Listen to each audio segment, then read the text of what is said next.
Well, hello guys. We're live here. Basically, I don't even know where we are. I'm in Philly, Russell in Washington State, The great Seattle. Northwest, brother. Yeah, cool deal. Um, so yeah, it's spring now, but I think we have like 8 inches of snow outside. It's been snowing all day. Amazing. So, want to say welcome to everyone who's listening to us. Welcome to this second webinar this year. We're uh, just glad to have Russell Korets with us. I'll introduce him in a second. Um, Basically, wanted to do a few announcements and then we'll just turn this over to Russell. He has a great topic to share with us. Just a few announcements that our next conference, youth conference, is going to be in Atlanta, Georgia. This is going to be done by Slavic Assemblies of God leadership, and it's going to be in April 19th through 21st. So if you're in the area, if you're thinking of flying in on Saturday on the 21st, there's going to be two sessions, panel with different leaders, talking about some very, very good topics for leadership. And then there's going to be a good speaker in the evening service. Also, since we have Russell and he's on the West Coast, we'll have a leaders retreat on the West Coast around Lake Tahoe, October 12th to 15th. So that's going to be an amazing time. Daniel Zacharchuk is going to be in charge of that. So I know you guys, there's Russell, I don't know if you know, but there's a lot of guys watching us now from West Coast as well. So it's just amazing with the technology we can just connect like this and um, Yeah, we just need to do this more often, brother. yeah. So that's pretty much it for announcements. If you guys have questions anytime during this presentation, during this seminar, make sure you submit your questions, and then we'll leave some time at the end. Try to answer your questions. So today we're going to be talking about a topic of ministry killers, and Russell's been in ministry for boy oh boy. Russell, first time I remember you, um, I was still in Ukrainian church. This was a long time ago. So this was probably, I want to say 16, 17 years ago, maybe. I remember this young guy came to us with a group of young people, and you guys were on fire. I think back then you were working with Rachuk, going down on mission trips, and it was just amazing. I don't know if I've ever told you this, but this is how I remember you. You're like this young and energetic guy, and I'm like, man, if only I have as much energy as you have to serve people of God. That's just amazing. And then I remember we took you guys to like downtown, the art museum, and back in the day we used to just walk around downtown, and it's amazing. So this is how I first remember you, and now fast forward so many years, you're a pastor of a very growing church. You guys have so many campuses, different pastors, um, and with that responsibility, right, there's different things that come up, different challenges that come up, and you get to work with so many people, and sometimes those people are hurting, and hurting people sometimes can hurt people, right? And sometimes leaders are in the way or on their way, on their path. So guys, this is what Russell is going to be talking about, some of the things that just you know take people you know um, I don't know. I don't even know what the word is I'm looking for. But the idea is, there's so many times that I try to. Yeah, I have the same issue, bro. People are calling, texting. I've there was one time when I really wanted to give up on ministry. I know, Russell, you're going to be talking about this today, but I think if you've been in ministry for few years, you probably had a feeling of trying to give up, right? It's just like, dude, it's so hard. And especially for example, in my case, with the way I started in ministry is, pastor came over and said, you're good in organization. Here, do this. And I wanted always to serve people. So no education, just with a lot of passion and love for people. That's how I started. So, Russell, why don't you take it away and see what God wants to say to us today? Yeah, well, Alex, thank you so much for the honor to minister to leaders. I'm excited about your role coming in and training leaders and your heart behind that, even using technology.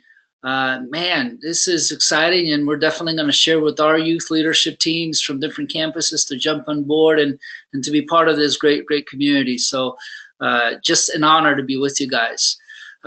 Really, the Welsh Revival had a motto. It says this, mend the church, save the community. And that if the church is healthy, we're going to reach our community in a better way.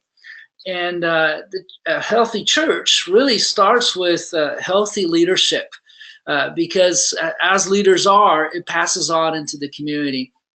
And in all the years that I've been working with leaders and in the church, whether it's in the Slavic church, American church, I've been many years. I was a youth pastor for over 10 years and now overseeing an English campus and reaching people from many different nationalities.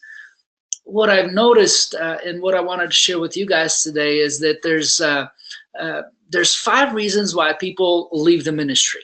Okay, 5 ministry killers. And you guys that are watching me today, if you're going to be healthy in ministry, you're going to have to learn to deal with these 5 things.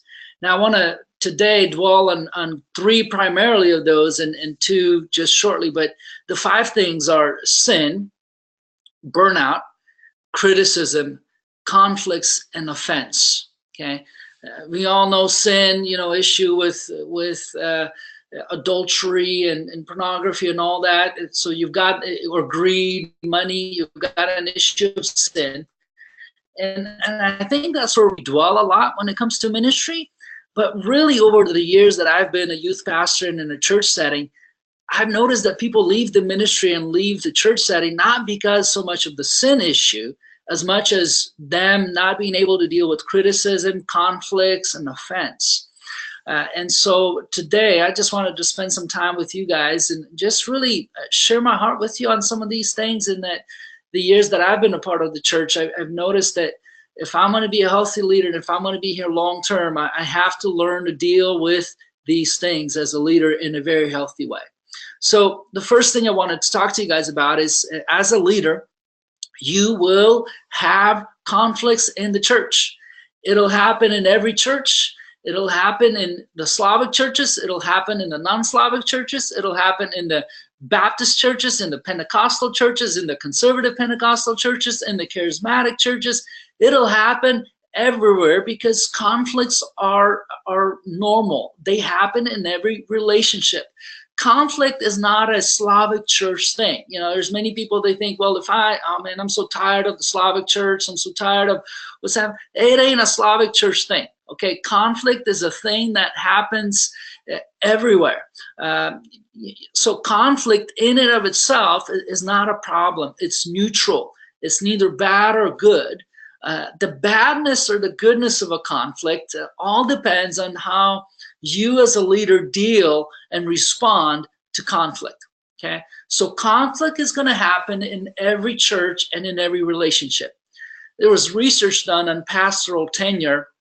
What's interesting is that youth pastors typically stay in the church in America about 15 to 16 months on the average, and then they quit. And a lot of the reason that they quit is because of conflicts. Most pastors in America leave a church because of unresolved conflict. Okay? It's not because of sin, it's because of unresolved conflict. So regardless of the size of the church, research indicates that once a pastor has 7 cases of unresolved conflict, the stress of the pastor increases to such a level that they feel like, forget it. And Monday they just resign and they write a resignation letter. So the moment they get to 7 people that they have to walk around and they just don't want to deal with them, the moment they have 7 unresolved conflicts, they say, you know what, I'm out. But the reality is, if 2 people are around each other very long, conflict will resolve. we're all different. We all have different unique personalities, different tastes, different habits, different preferences, different experiences, different passions, and we look at life very differently. And these distinctions, they create these differences. So beyond that, we also live in a world that's very fast. We live in, which creates also friction, and we also live in a fallen world with fallen natures. And so the world is going to throw us these stressful situations and painful circumstances. And in those painful circumstances, we're not always at our best. And as a result, we're going to say some things that are going to lead to some conflicts. We're going to do things that are going to lead to conflicts. So there's going to be people that are going to feel misunderstood. They're going to feel wrong. They're going to feel denied, unappreciated. And conflict begins to happen when those things come about. And so as a leader, we got to just internalize first and foremost that conflict is not a problem of the community we're in. And changing the community will not change anything. Okay, it's you as a leader learning and developing yourself to conduct yourself in a proper way in a conflict. Okay, so as leaders, remember, okay, a conflict is your assignment. It's not an accident. So God might not necessarily create conflicts. Okay, so God is not out there saying, all right, let me bring conflicts in your church. But he'll often allow them to arise in our relationships for his good and ultimately for his glory. So as leaders, we have to realize that a conflict is always an opportunity to do something good. Okay, so conflicts, they can either be very destructive or very beneficial. And it all depends on how you handle it. So every conflict we experience has great potential, either to produce something good or to kill some relationships. So when conflict is handled well, conflict can make us better people. It can give us stronger relationship, and it can even glorify God. But conflict in itself doesn't resolve itself. Okay, so leaders, as I talk to you, what you got to understand is that conflict is something you've got to deal with. You can't ignore conflict. You can't ignore some situations that come up in your youth ministry between leaders, and you're just going to be like an ostrich, put your head in the sand, and just let it kind of go by. Unhandled conflict will eventually erode your joy. It'll rob your peace. It is going to destroy relationships. So conflict is a problem to solve, okay? And you as a leader, you must learn to go towards conflict head on and resolve it in a quiet and a peaceful manner. So let me say this to you leaders. If you have a conflict today and it's still a conflict a year from now, the problem is not the conflict, the problem is you. Okay, I'm going to pause for a second.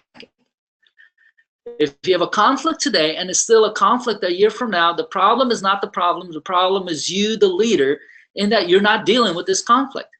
You're not dealing with it in a proper way.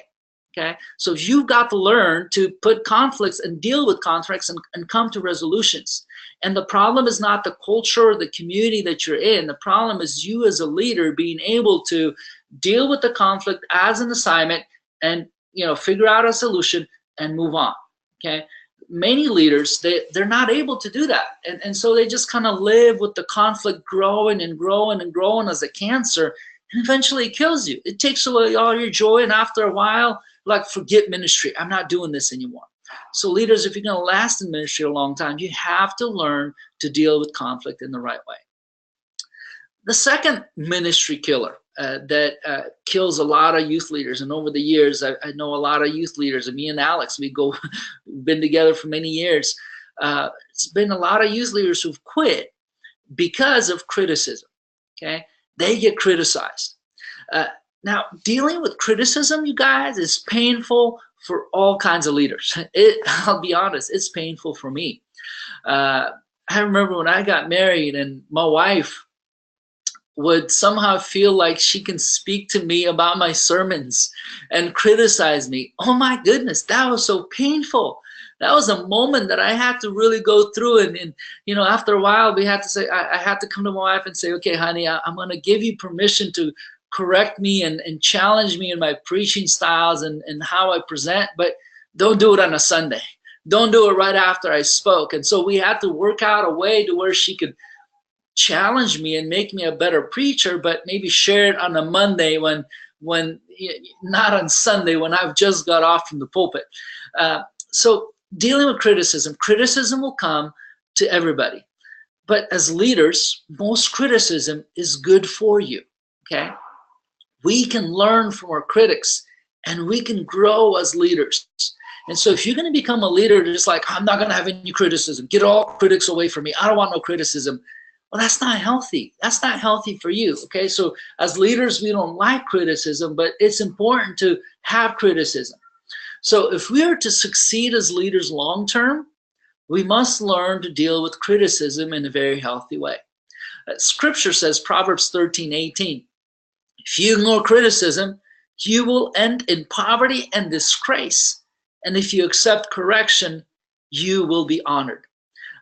So good leaders, they know how to eat the meat and spit out the bones when it comes to criticism. Now, I realize there's constructive criticism and there's destructive criticism. And I know that there's some critics out there that no matter what you do, no matter how you do it, you'll always be criticized. And that's criticism will always come no matter what you do. But as leaders, okay, if you're going to be healthy long-term, not only are you going to learn to deal with criticism, you're going to see criticism. You're going to invite criticism into you. So good leaders ask for constructive criticism as hard as it is to receive it. Good leaders are people who are going to ask for feedback as uneasy as it is, because you're going to have to check your gut and you're going to have to check your motives and you're going to, question yourself and your abilities, but it's going to grow you. All right. So criticism is important for you as a leader and helping leaders. If you're going to be a healthy leader, you're not only have to pray and read the Bible, but you're going to have to deal with criticism in a healthy way. So I have a quick question for you guys right now, a quick questionnaire that's going to go up here.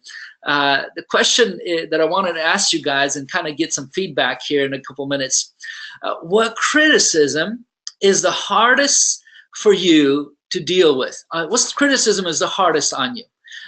Is it when you're criticized about your leadership style? When you criticize about your preaching, when you criticize about your family, or when you criticize about your lack of success. And so go ahead and choose one of those.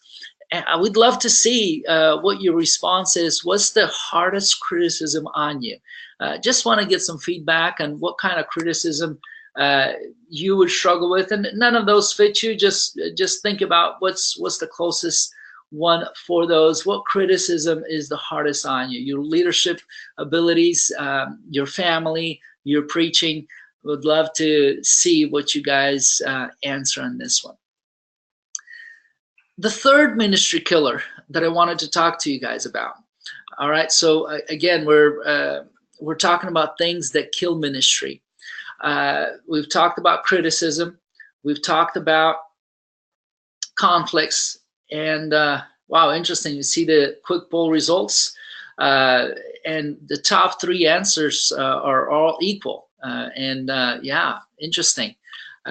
See, a lot of people would answer family, but that's the least answered one. I think the older on that you get, the family becomes more and more offensive and hard to deal with. Now, the third ministry killer is something that I see more and more often now, is an issue of offense. Okay, someone being offended and they quit. They're offended because they see something and they quit. Well, let me kind of take one thing about offense for a second. As leaders, you gotta understand that you will offend people. And if you're gonna be a leader that gonna try, I'm not gonna try to offend anybody, you're gonna fail. Jesus was the best leader of leaders, and he offended a lot of people. He offended people to such a degree that they crucified him. And so first and foremost, get over the fact that you're going to try to be such a good leader that you're not going to offend anybody, that everybody's going to be on your side and everybody's going to love you. It ain't going to happen. If you don't want to offend anybody, then go and pass out ice cream for free. Now, if you live in Philadelphia, go and shovel the snow for free for people. maybe you won't offend anybody there. But no matter what you do, and no matter how you do it, you will offend people if you're going to be a leader. Okay?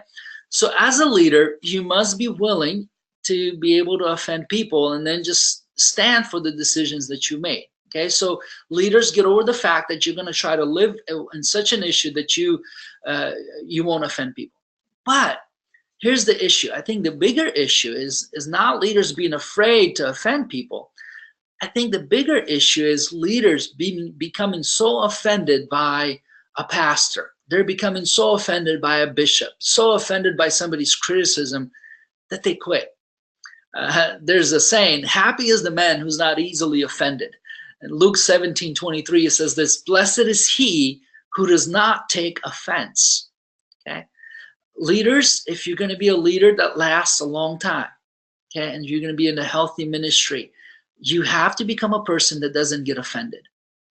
As a leader, you're going to experience some crazy things. I remember one time I went in to counsel a family in their home, and after that meeting, I decided I'm never going to go alone. I'm always going to take somebody with me, because the guy grabbed me right here, literally carried me out the door, and shut the door in my face.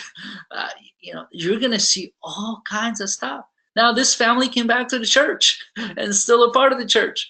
So as a leader, if you're going to be a healthy leader and remain in ministry for a long time, you're going to have to be a leader that doesn't get offended very easily.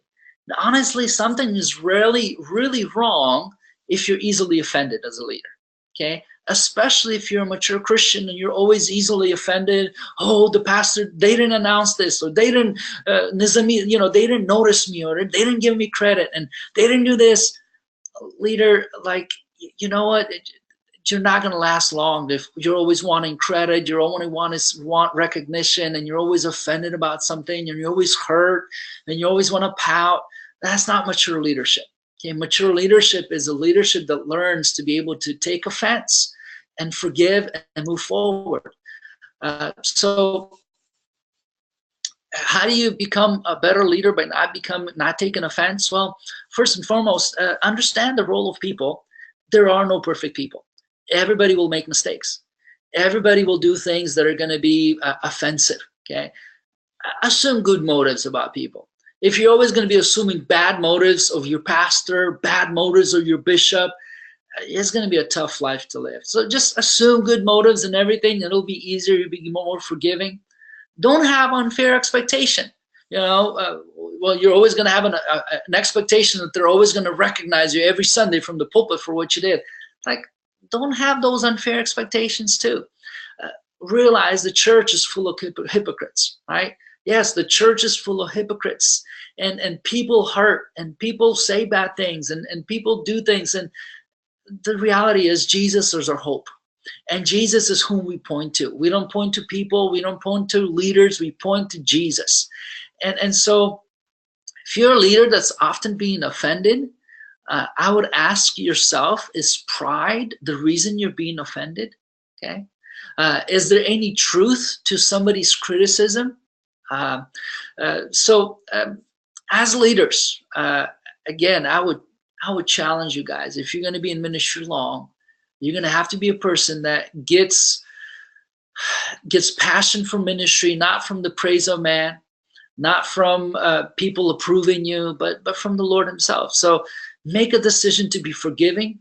Make a decision to endure. Colossians chapter 3, verse 13, it says this, enduring with one another.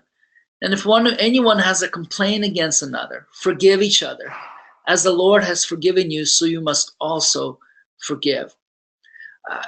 There's some leaders, the moment they start attending eldership meetings and membership services, they can be easily offended. And certainly the leaders, if you're leading meetings, there's different ways that you can lead a meeting, lead it in such a way that's not very offensive for the younger leaders. But I would just challenge you though, guys, being in ministry, you have the front row seat to the fallenness of humanity. You're going to see things, you're going to hear things, and as a leader, you're just going to have to be mature. You're going to have to be forgiving. You're going to have to move on. You can't just take notes in your heart and want to pay back, if you're going to be in ministry for a long time, make sure you just deal with offense in your heart very easily. Yeah, would love some feedback if there's any questions you guys have during this. The fourth thing I wanted to bring up to you guys, okay? So again, the 5 things that'll kill ministry. It's going to be either criticism, conflicts, all right? It's going to be either offense. The fourth thing is burnout. So most of you, a year from now, if you're going to be in ministry, it's going to be because you as a leader have learned to deal with criticism. It's because you as a leader have learned to deal with conflict. It's because you as a leader have learned to deal with offense, and you don't take offense in your heart. You don't get upset and pout and angry and leave the church and leave the ministry. No, you're able to forgive. You're able to move forward. The next thing that is going to keep you in ministry for a long, healthy season is staying away from burnout. As leaders, we must learn to say no, and we need to know when we say yes. There's a book called Breaking Growth Barriers, Church Growth Barriers. That's a great, great book. I would highly recommend it. What they say is they talk about, for example, they focus a lot on how can a church break the 200-person barrier. That the number one thing that a pastor needs to do to break the 200-person barrier, okay? If they're able to just do this one thing, they're able to break that. So the biggest change that needs to happen is a pastor needs to stop seeing himself as doing all the work of the ministry and begins to see himself as one who's training others to do the work of the ministry. Burnout will happen when you think that you've got to do all the ministry by yourself. And if that's your mindset, listen, you're going to burn out and you're not going to grow. The church is not going to grow. The church is going to suffer. Yeah, some people in the church will think you're a hero and you're doing all these things and oh my goodness, we've got such a good pastor. He's doing all these things. But that's not healthy for the church. That's not healthy for you. Okay, so a pastor who's able to learn to delegate, learn to invest into others. If others can do something, even if it's a little bit less quality than you, use them. So leaders, one of the best things that you need to learn to do, starting early, is learn to delegate to others. Now, if you're a young pastor, certainly there's things that you shouldn't delegate. Timothy Keller, one of the authors I enjoy, he says most young pastors need to spend a lot more time with people. Pastorship almost becomes where you're just kind of, you do everything on the computer alone and you study and you prepare and you just come and preach and you're done. Well, there's going to be so much that you're going to miss if you're not spending time with people. So if you're a young pastor, yeah, you need to give more time to, you need to give more time to spending time with people, hearing people. Billy Hornsby, another author that I really enjoy, he says this: all my best accomplishments are somebody else's work. Just people that I've invested into, they've done the work. So as a leader, if you're going to stay long in ministry and not burn out, you need to remember several things. One is, it's not what you do, it's who you leave behind that's important. It's not what you do, but who you do it with and who you leave behind when you leave, right? There's so many things we can do. There's so many outreaches we can do. There's so many programs that we can do. And the issue is not what you do as so much as who you leave behind when you're done. Look at Jesus. He could have done so much more crusades. He could have raised so much more dead. He could have healed so much people. Did Jesus heal everybody in the whole cities everywhere he went? No, he could have. He had the power. Yet he invested so much time into 12 disciples. And when Jesus died, you could have said he left nothing behind, yet he left the disciples behind. So as a leader, just prioritize into raising leaders, okay? Crowds will scatter, all right? Today, you can gather crowds, but they will scatter. The disciples will continue the ministry, okay? So as a leader, if you're going to last long, make sure you're investing into other leaders. Make sure everything that you do, you got somebody alongside with you that you're putting yourself into. Sometimes as a leader, you got to be very creative in how you manage your time. Many times, I've got something in my, for example, if somebody wants me to go somewhere some evening to do something, and I look at the schedule and I know that that's my time to meet with my family, I'll tell them, hey, I'm sorry, I'm meeting with another family at that time. I can't go. And they look at me and they say, oh, you're counseling some other family. God bless you. You can be with them. Now, I don't tell them it's my family. I just tell them, hey, I've got to be with another family at that time. I can't do this event. I can't be at that meeting. And that's it. But I have to guard my time with my family. Otherwise, I'm going to burn out really quick. So another thing that I think will keep you from burning out as a leader is make sure that as a leader, you're growing yourself and that you're feeding yourself.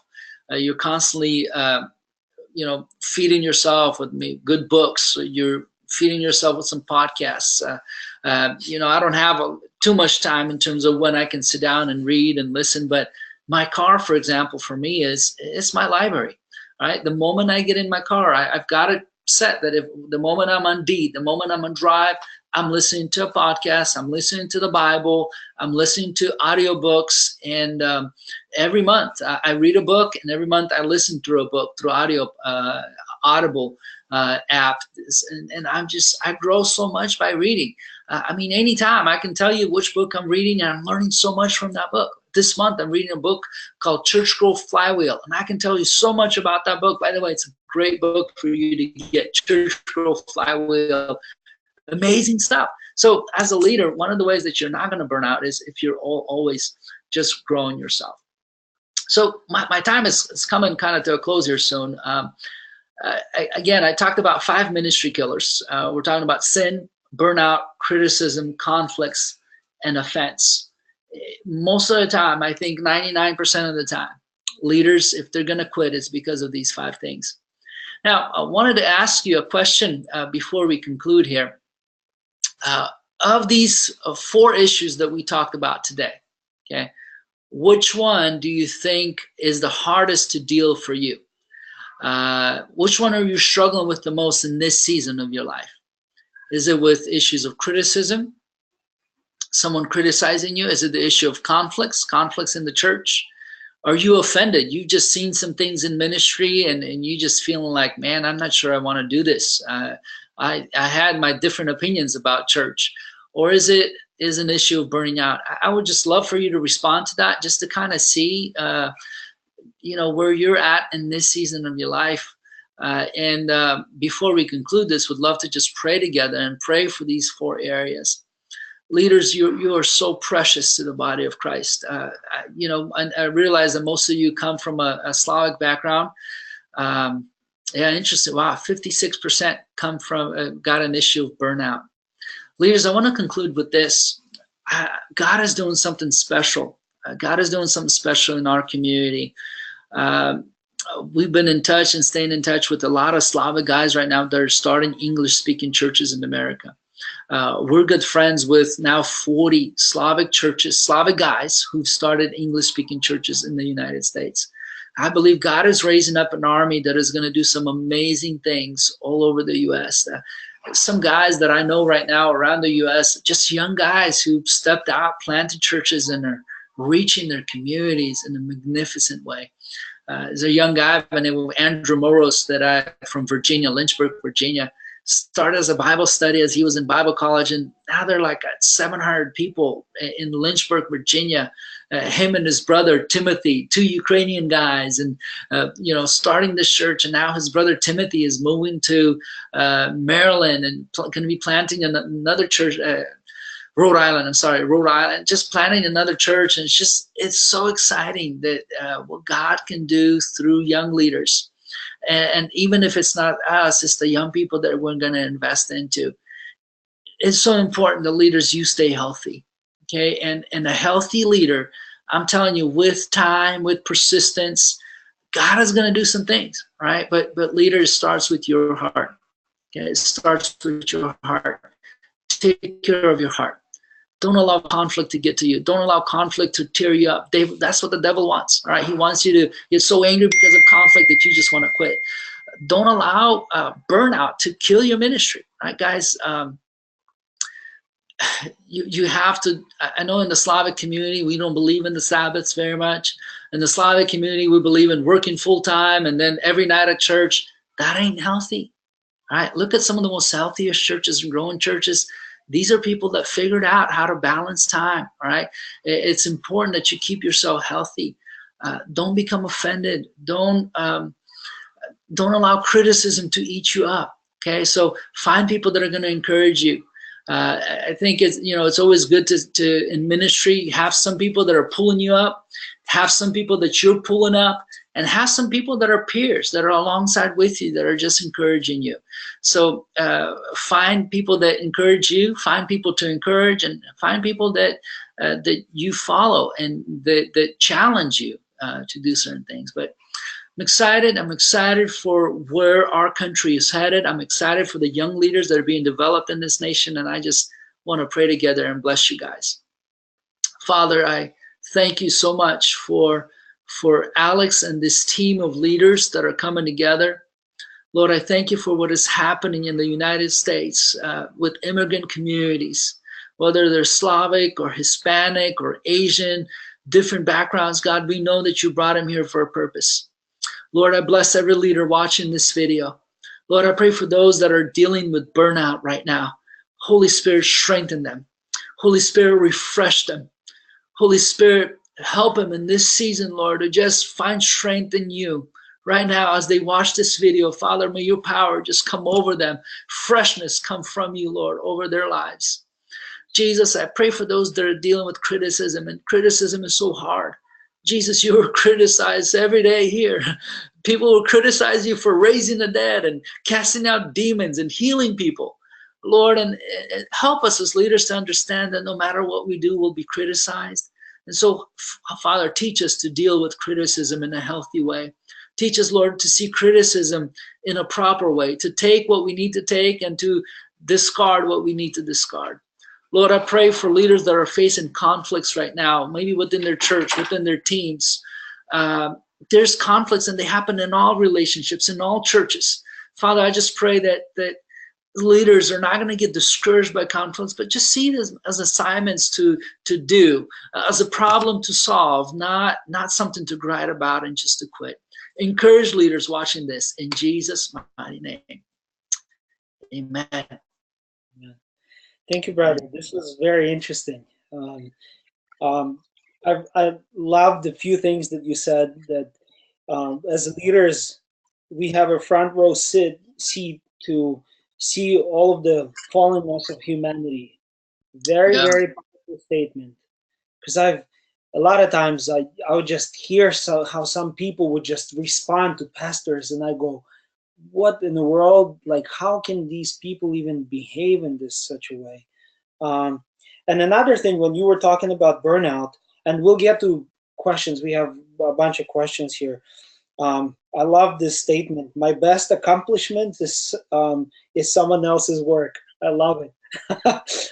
This is amazing. Anyhow, let's get to questions. There are a few questions about conflict. Russell, here's one. What is the best way to resolve a conflict in a practical way? Will having some coffee and the most honest, transparent conversation with the person is the best way to resolve a conflict? What do you think? Yeah, I would say this, that as a leader, you have to catch conflict really fast, because the more you wait, the bigger it gets. Okay, so as a leader, you have to be sensitive, and that you sense that there's something happening, get to it right away, because the more you ignore it, the bigger it's going to get. It becomes like an elephant in the room.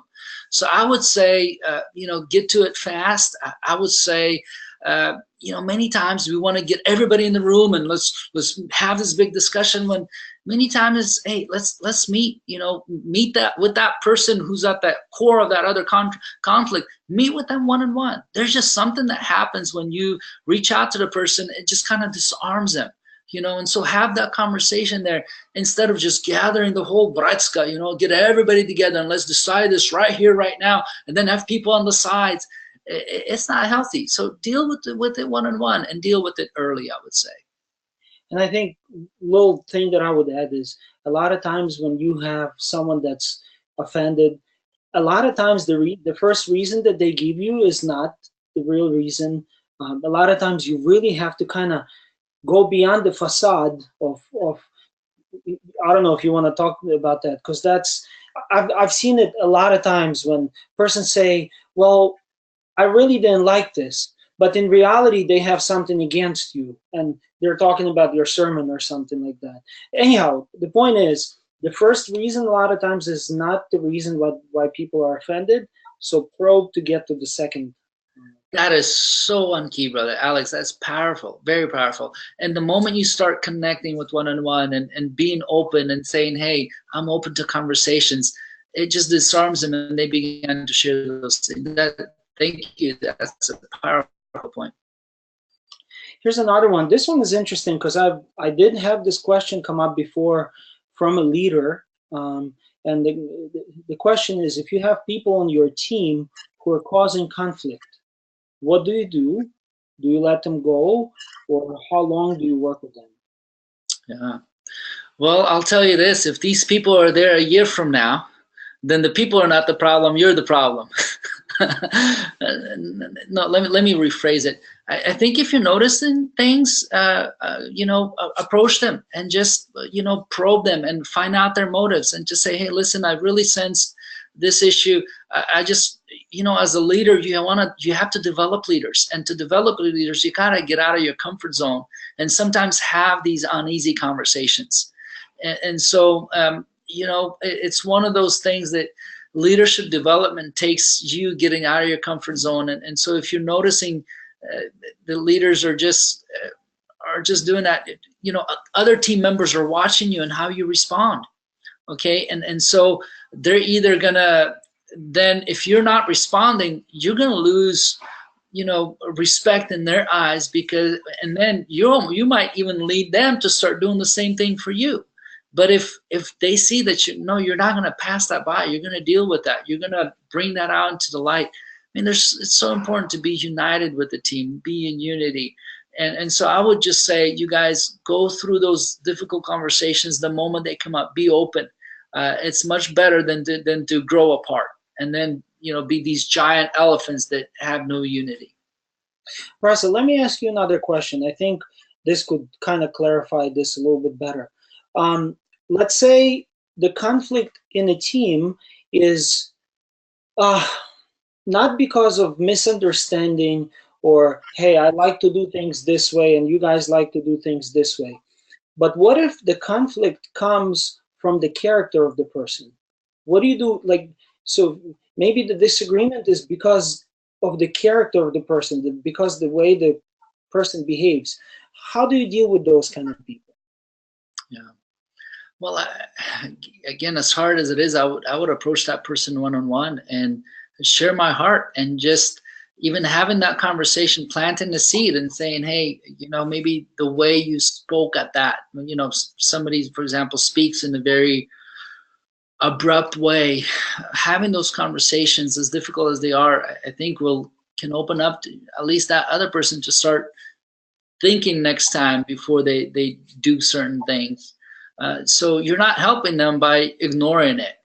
Nothing's going to change if you're just ignoring as a leader. If you're a leader, just know that God has put you in that place to challenge these people and to say some things. Remember Jesus and Peter? Jesus had to say, get away from me, Satan. It's like, Jesus, this is one of your best guys. I mean, come on, be gentle with him. Jesus had to, really stop him right there. So, as a pastor, it's difficult. Those are difficult conversations to have, and I think that's something to learn. It's a skill to learn how to have difficult conversations, but it's necessary. Yeah. There's another one. If your church leadership keeps offending you over time, how long are you supposed to take all the offense before you make a decision to move to a different church? The interesting conclusion. Just notice that, move to a different church. Or what should you do? How would you answer that? Well, one response to that is, if you're not on the cross yet, then you can take more. No, I would, when I was a youth leader, I would respond in one way. Now, as a pastor of a church, my response is this way, in that the senior pastor really, guides the church. The pastor of the church really guides the church. And so if you're always in conflict with the pastor, then I think it would be best to leave the team and allow the pastor to lead the church in the vision that he sees for the church. So if it's always the church leadership against you, and you're not in that key, senior, and the senior leadership is not behind you, I think, sometimes people say, well, my church doesn't have vision. No, they have vision. It just probably doesn't align with your vision. And so instead of bringing division, bringing your own vision. What is division? It's two visions, right? Instead of bringing division, if you can't join the vision of the church, then I would probably challenge you to pray either to change your vision or to align with that vision that exists, and then just pray their heart. Maybe you can speak up sometimes and say, well, I would do this, but really not from a perspective to say my way or the highway only. It's interesting because I'm on the other side of this now. I'm a hard-headed guy once in a while, and I remember for some years I've been kind of voicing my opinion to our pastor, and as you guys all know, our pastor is out there. He's progressive and all, and it's easy to work with him. But I had my opinion on different things, and what's really interesting, what I've kind of come to understand, and some of our young leaders also came to understand this, is that instead of correcting the pastor, right? Hey, you guys don't have this vision, or you should do this differently. How about you be responsible for for the ministry that you do in church? 100% be responsible. That's your job. Be responsible for that ministry. So once I understood that, the shift took place, and now I'm not in business of correcting the pastor, or correcting someone around me. I can give them suggestions, right? I can come up to them and lovingly say a few things, but I'm on the other side of this now. I try not to correct. I voice my opinion, but my responsibility first and foremost is to be responsible for my ministry, 100%. I have to do a really good job, and then God's gonna do the rest. So, oh boy, there's a similar question. How do you lead a ministry if your pastor and other leaders are not letting you, but you feel that the time has come for you to move on? Yeah. So I guess many times maybe they're not letting you is because they don't understand your motives.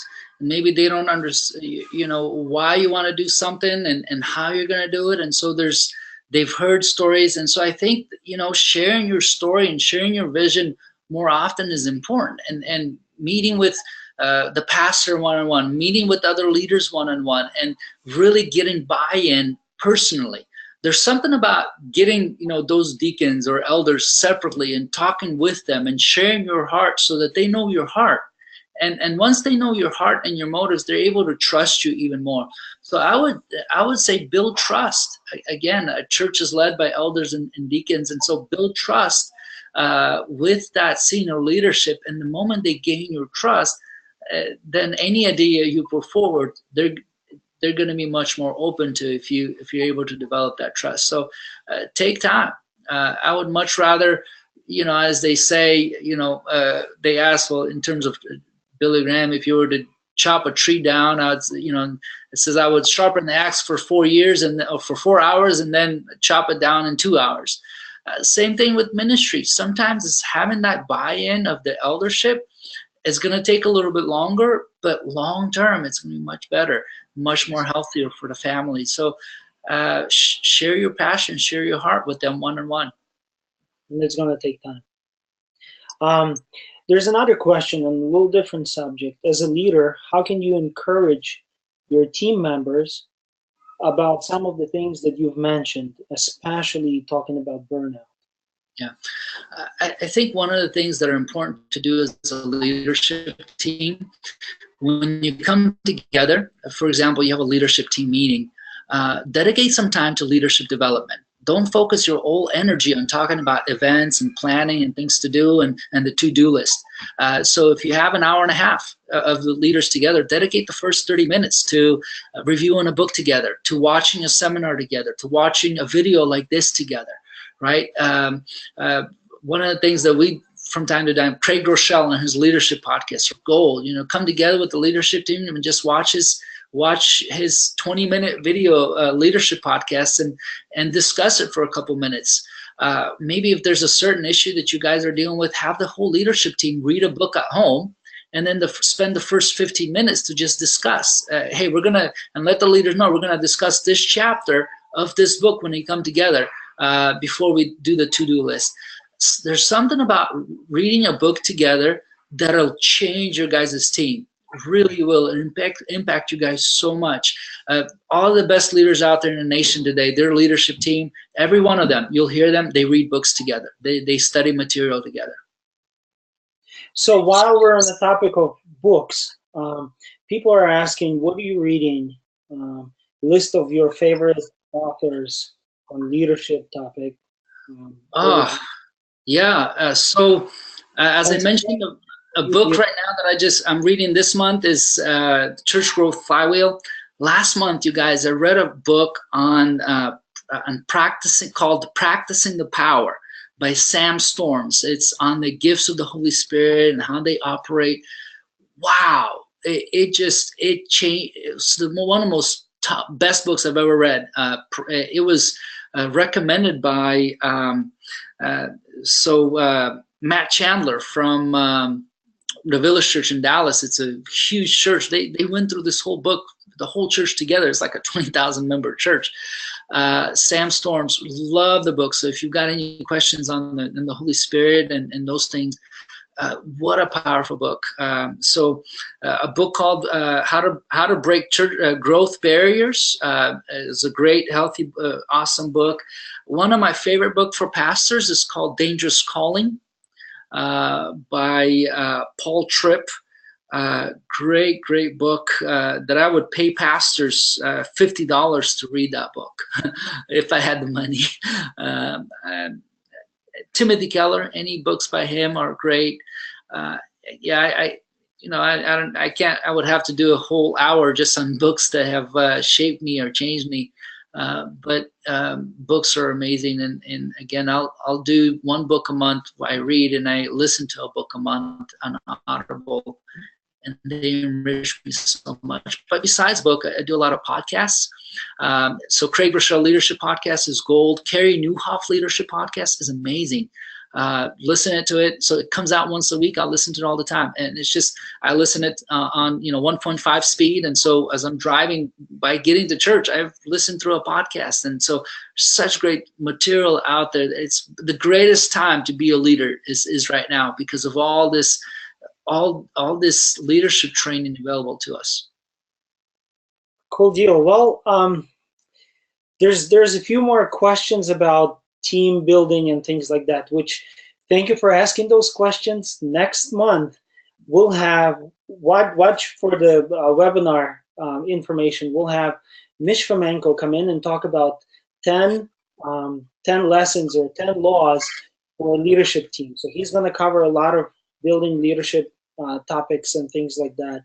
So Russell, hey, I want to say thank you so much for taking your time out of the busy schedule and just to sit down and invest your time into us, young leaders.